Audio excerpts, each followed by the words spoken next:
নবীর সুন্নাহকে তারা আসলে ভালোবাসে না। তাদের দুনিয়াটাই হলো মুখ্য উদ্দেশ্য। তারা মনে করছে এই দুনিয়াতে আসছি, খাও দাও, ফুর্তি করো, আনন্দ ফুর্তি করো, রং তামাশা করো, এই দুনিয়াতে আমাদের সব শেষ।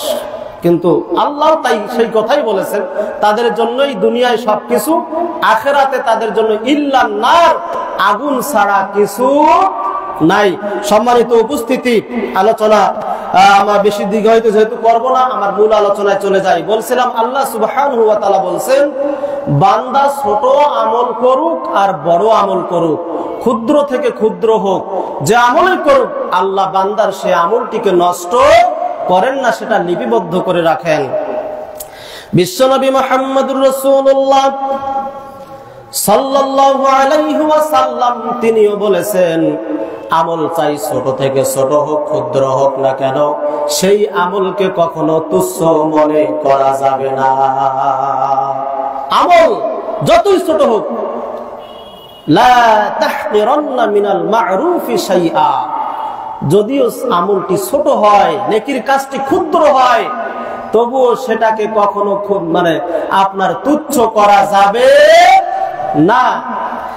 এক বেদুইন লোক বিশ্বনবী মুহাম্মদুর রাসূলুল্লাহ সাল্লাল্লাহু আলাইহি ওয়াসাল্লামের দরবারে এসে বললেন, ইয়া রাসূলুল্লাহ সাল্লাল্লাহু আলাইহি ওয়াসাল্লাম। রাসূলুল্লাহর নাম শুনলে সাল্লাল্লাহু আলাইহি ওয়াসাল্লাম বলতে হয়। কথা বোঝা গেল? বলতে হবে।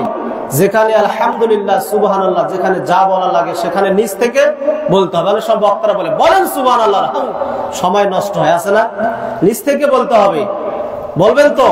বলি ইনশাআল্লাহ। আচ্ছা, খেলা যখন দেখেন ওই যে টিভিতে, কোন গোলকিপার তো আপনাদের বলে না যে গোল হলে গোল বলে চিল্লান, তারপরে দেখেন তো যখন বাজারে ওই যে খেলা দেখে এত জোরে চিৎকার মারে, গোল বলে এত চিৎকার মারে না? আচ্ছা, কোন গোলকিপার কি বলে যে আপনার গোল হইলে বলেন গোল বলেন? বলে? আচ্ছা, বলে না, কিন্তু ওখানে গোল বললে নেকি আছে। কি আছে? নেকি আছে মনে হয় না? নেকি আছে। তারপরে দেখেন সেখানে বলতে হয়, এত জোরে চিৎকার মারে। আরে আর ওয়াজ শুনতে আসলে, কোরআন হাদিসের আলোচনা শুনলে বলতে হয়, বলেন আলহামদুলিল্লাহ, বলেন সুবহানাল্লাহ, বলেন আল্লাহ, এগুলো বলতে হয়, তাই না? অথচ একবার সুবহানাল্লাহ বললে যে কি নেকি, সেদিকে যাচ্ছে না। নেকি আছে, সব আছে, সুবহানাল্লাহ, আলহামদুলিল্লাহ, এগুলো মিজানের পাল্লা ভর্তি করে দেওয়া হয়, ভরপুর করে দেওয়া হয়। সুবহানাল্লাহ। এজন্য ফজিলতের কোনো কথা শুনলে কি বলবেন? নিয়ামতের কোনো কথা শুনলে বলবেন আলহামদুলিল্লাহ। আল্লাহর বরকতের কথা শুনলে কি বলবেন? আল্লাহু আকবার। বলবেন তো? এক বেদুইন লোক বিশ্বনবী মুহাম্মদুর রাসূলুল্লাহ সাল্লাল্লাহু আলাইহি ওয়াসাল্লামের দরবারে এসে বললেন, ইয়া রাসূলুল্লাহ সাল্লাল্লাহু আলাইহি ওয়াসাল্লাম, আপনি আমাদেরকে এমন কিছু নসিহত করুন, উপদেশ দিন, যেই নসিহত, যেই উপদেশ আমাদের আল্লাহ উপকৃত করবেন, এমন কিছু উপদেশ আমাদেরকে দিন। বিশ্বনবী মুহাম্মদুর রাসূলুল্লাহ সাল্লাল্লাহু আলাইহি ওয়াসাল্লাম উপদেশ হিসাবে এবার বলতেছেন, ইত্তাকিল্লাহ আযজা ওয়া জাল্লা, আল্লাহকে ভয় করো, আল্লাহ তাবারাক ওয়া তাআলাকে ভয় করো। কেননা আল্লাহকে ভয় করার মধ্যে ফজিলত আছে না নাই? আল্লাহকে ভয় করে কোন ব্যক্তি জান্নাতে চলে গেছে। আল্লাহর ভয় মারাত্মক জিনিস। আল্লাহকে ভয় করে যদি আপনার অশ্রু থেকে এক ফোঁটা অশ্রু নির্গত করতে পারেন, আল্লাহর নবী বলেন, ওই অশ্রু, ওই দেহটা, ওই চক্ষু কোনদিন জাহান্নামে যাবে না। ওই চক্ষু কোনদিন জাহান্নামে যাবে না। তো চক্ষু না যাওয়া মানে আপনি যাবেন না। আল্লাহকে ভয় করেছিল এক ব্যক্তি, আল্লাহকে ভয় করে বুখারীতে হাদিসটি এসেছে, ঘটনাটা অনেক লম্বা। ওই ব্যক্তি মৃত্যুর সময় তার সন্তানদেরকে ওসিয়ত করে বলেছিল, আমি যখন মারা যাব, আমার লাশটাকে তোমরা আগুনে পুড়ে ছাই করে অর্ধেক জমিনে, অর্ধেক সাগরে ছিটিয়ে দিবে। লোকটা মৃত্যুর পরে সন্তানেরা তাই করলো। অনেক লম্বা হাদিস, আমি শর্টকাটে বলতেছি। এরপরে সন্তানেরা তাই করলো, ছাই অর্ধেক সমুদ্রে, অর্ধেক জমিনে ছিটিয়ে দিল। এবার আল্লাহ সমুদ্রকে অর্ডার দিলেন, জমিনকে অর্ডার দিলেন, ছায়া একত্রিত করে দিল। এবার আল্লাহ তাকে জিন্দা করে তাকে জিজ্ঞেস করলেন, তুমি এমন ওসিয়ত, এমন নসিহত, এমন কাজ তুমি কেন করেছো? লোকটি একটাই উত্তর দিয়েছিল, আল্লাহ তোমার ভয়ে। মানে সেই লোকটা দুনিয়াতে এমন কোন পাপ ছাড়ে নাই, এমন খারাপ খারাপ কাজ করেছে, এমন পাপের কাজ করেছে, জঘন্য জঘন্য কাজ করেছে। সে মনে করছিল আল্লাহ যদি আমাকে ধরতে পারে আমার 12টা বাজাইবে, আমার অবস্থা খারাপ করে দিবে। এজন্য সে তার সন্তানদেরকে ওসিয়ত করে বলছিল, বাবারা আমি মারা গেলে আমার লাশটাকে তোমরা ছাই করে জমিনে আর সাগরে ছিটিয়ে দিবে, যাতে আল্লাহ আমাকে ধরতে না পারে। ধরতে পারবে কি পারবে না? সুম্মা ইলাইনা তুরজাউন, আমাদেরকে পুনরায় তার দিকে ফিরে যেতে হবে। কার দিকে? মায়ের গর্ভ থেকে এই দুনিয়ায় এসেছি, আবার এই দুনিয়া থেকে আমরা কবরের জগতে চলে যাব। এবার কবরের জগৎ থেকে যখন ডাক আসবে, সবাইকে আমাদের হাসরের ময়দানে আল্লাহর কাছে সেখানে যেতে হবে। এজন্য যাই করেন না কেন আল্লাহর কাছে যেতেই হবে। সে মনে করেছিল আল্লাহ আমাকে ধরতে পারবে না, ধরতে পেরেছে কিনা? তাকে বলেছিল তুমি এমন কাজ করেছে কেন? সেই ব্যক্তি একটাই উত্তর দিয়েছিল, আল্লাহ তোমার ভয়ে। আল্লাহ সেই ব্যক্তিকে ক্ষমা করে জান্নাত দিয়েছেন। কিসের বদলতে? ভয় করেছিল। আর এক যুবক আল্লাহকে ভয় করে তার চাচাতো বোনের সাথে জেনা করা থেকে বিরত ছিল। এইবার সেই যুবক যখন ওই গুহার মধ্যে আটকে পড়া ছিল, আপনারা ঘটনা জানেন, ওই গুহার মধ্য থেকে পাথরটা সরার মতো কোনো ব্যবস্থা নাই। যুবক এবার আল্লাহর কাছে দোয়া করেছিল, আল্লাহ আমি যদি সেদিন আমার চাচাতো বোনের সাথে তোমার ভয়ে আমার চাচাতো বোনের সাথে জেনা করা থেকে বিরত থাকি, আল্লাহ তোমার সন্তুষ্টির জন্য এই কাজ যদি আমি না করে থাকি, আল্লাহ তাহলে এই গুহার মধ্য থেকে, গুহার মুখ থেকে পাথরটি সরিয়ে দিন। পাথর আল্লাহ সরিয়ে দিয়েছেন কিনা? পাথর সরিয়ে দিয়ে তাদেরকে আল্লাহ সেখান থেকে মুক্তি দিয়েছেন। বলেন সুবহানাল্লাহ। আল্লাহকে ভয় করার অনেক গুণাগুণ ফজিলত রয়েছে। আল্লাহ বলেন, ওয়ালিমান খাফা মাকামা রাব্বিহি জান্নাতান, যে ব্যক্তি আল্লাহকে ভয় করবে তার জন্য রয়েছে 2টি জান্নাত। কয়টি? 2টি জান্নাত। ওয়ালিমান খাফা, যে ব্যক্তি ভয় করবে কাকে? আল্লাহকে, তার জন্য রয়েছে জান্নাতানে, 2টি জান্নাত। সুবহানাল্লাহ। আল্লাহকে ভয় করবেন তো? আল্লাহকে ভয় করলে ফায়দা কি, উপকার কি? আল্লাহকে ভয় করলে আযান হলে আপনি নামাজ না পড়ে থাকতে পারবেন না। আল্লাহর ভয় যদি আপনার দিলে থাকে ওজনে কম দিতে পারবেন না। আল্লাহর ভয় যদি আপনার দিলে থাকে আপনি কখনো সুদ ঘুষ জেনা ব্যভিচারের সাথে আপনি জড়িত হতে পারবেন না। আল্লাহর ভয় যদি আপনার দিলে থাকে অন্যের জমি ছোট করে নিজেরটা বাড়ানোর চিন্তা করবেন না। কিন্তু এগুলো হয় কেন? আল্লাহর ভয় দিলে নাই, এই জন্য হয়। আজকে অধিকাংশ মানুষ বেনামাজি, নামাজ না পড়ে ঘুরে বেড়ায় কেন? আল্লাহর ভয় যার দিলে নাই, এই জন্য।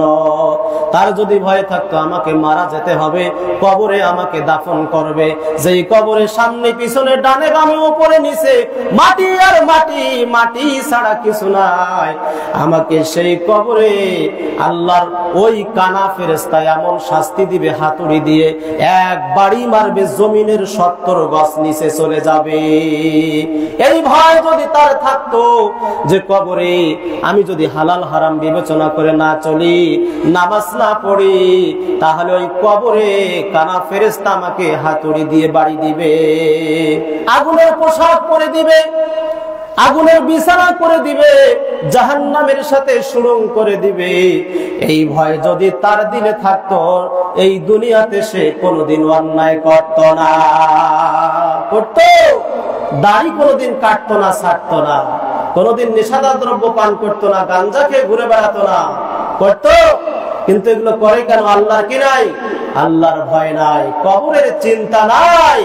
চিন্তা করে দেখো না কবরে কি যাইবা না।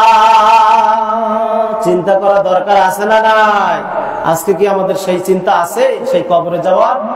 অনেকের তো বয়স প্রায় অর্ধেক চলে গেছে কবরে। অনেকে বলে যে এক পাতার কবরে চলে গেছে, এখনো নামাজ ধরে নাই, এখনো বিড়ি সিগারেট খাওয়া ছাড়ে নাই, কতদিন ছাড়বে? এখনো তার ভাবসাবে অন্যরকম, এখনো সে মানুষকে অশ্লীল ফাহিশা কথা বলে গালিগালাজ করে। অথচ লোকটির বয়স 50-60 বছর হয়ে গেছে, একটা পা কবরে চলে গেছে, এরপরেও তার হুঁশ হয় না যে ওই কবরে আমাকে যেতে হবে। অন্যের জমি জোর করে জবরদস্তি করে দখল করে খায়, এরপরও তার হুঁশ হয় না আমাকে একদিন কবরে যেতে হবে। চিন্তা করে দেখো না কবরে কি যাইবা না। যেই কবরে আল্লাহ ছাড়া বন্ধু কেহ মিলবে না। চিন্তা করে দেখো না কবরে কি যাইবা না। এ দুনিয়ায় সবই পর, কবর যে তোর আসল ঘর। কথা বলেন ঠিক না বেঠিক? এই যে ঘুমাচ্ছেন মনে হয়। এ দুনিয়ায় সবই পর, কবর যে তোর আসল ঘর। কেমনে সেথায় থাকবে পড়ে শুধুই মাটির বিছানা। চিন্তা করে দেখো না কবরে কি যাইবা না। যেই কবরে আল্লাহ ছাড়া বন্ধু কেহ মিলবে না। চিন্তা করে দেখো না কবরে কি যাইবা না। এ দুনিয়া সারিয়া কোথায় যাবি পালাইয়া। পালানোর জায়গা আছে? এ দুনিয়া সারিয়া কোথায় যাবি পালাইয়া। মরণ তোমায় লইবে ঘিরি যতই করো বাহানা। চিন্তা করে দেখো না কবরে কি যাইবা না। যেই কবরে আল্লাহ ছাড়া বন্ধু কেহ মিলবে না। চিন্তা করে দেখো না কবরে কি যাইবা না। অবশেষের ঠিকানা শুধুই মাটির বিছানা। লিল্লাহে তাকবীর। আলোচনা কি চলবে? লিল্লাহে তাকবীর। সম্মানিত উপস্থিতি, বলছিলাম ওই চলে যায় ওই বেদুইন সাহাবী আল্লাহর নবীকে বলছিলেন যে আমাদেরকে কিছু উপদেশ নাসিহা করুন, যে উপদেশের মাধ্যমে আল্লাহ আমাদের উপকৃত করবেন। আল্লাহর নবী সাল্লাল্লাহু আলাইহি ওয়াসাল্লাম এবার উপদেশ দিচ্ছেন, ইত্তাকিল্লাহা আযজা ওয়া জাল্লা। আল্লাহকে ভয় করবে, আল্লাহ তাবারাক ওয়া তাআলাকে ভয় করতে হবে। আমরা এতক্ষণ শুনলাম আল্লাহকে ভয় করার গুরুত্ব ফজিলত আছে, আছে না নাই? আছে।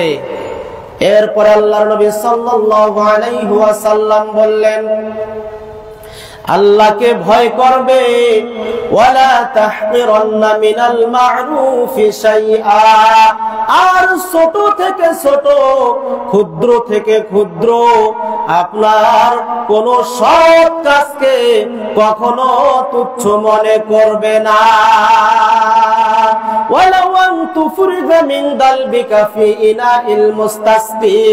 যদিও সেটা তোমার পান পাত্রের অবশিষ্ট সামান্য পানি থাকে, এই পানিটুকু অপর কোন দিনী ভাই, অপর কোন দিনী মুসলিম ভাই, অপর কোন প্রাণী যেই হোক না কেন, তাকে পান করার মাধ্যমে যদি এই ছোট্ট কাজ হয়, তবু এই ক্ষুদ্র ছোট্ট কাজটাকে, এই নেকির কাজটাকে কখনো তুচ্ছ মনে করবে না।